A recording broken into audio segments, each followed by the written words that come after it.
Mnajua ule jamaa ako na pepo ya ukabila na chuki na kugawanya watu.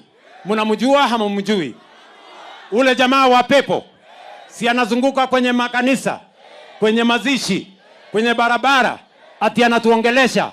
Mtu mwenye ako na pepo ya ukabila na chuki na kisirani anatuambia nini kama Wakenya?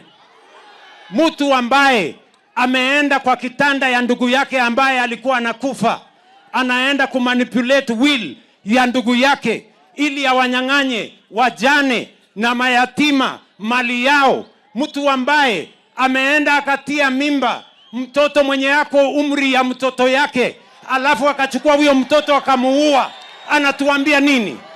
Huyo ni mtu ya kuongoza mahali popote? Huyo ni mtu ya kuongoza jamii yoyote?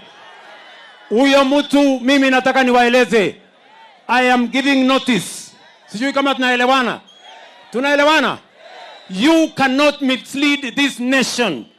A character who has no morals, a character who has gone to manipulate the will of his brother, to disenfranchise, to disinherit widows and orphans, and he wants to give us a lecture about stealing. You cold-blooded thief, you cold-blooded thief, stealing from your own brother, stealing from orphans, stealing from widows. You want to give us a lecture? Unazunguka kwa makanisa, unazunguka kwa barabara, unazunguka kwa mazishi, ate unatuongelesha kitu gani?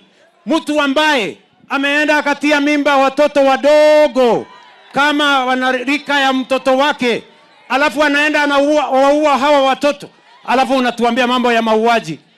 You cold-blooded murderer.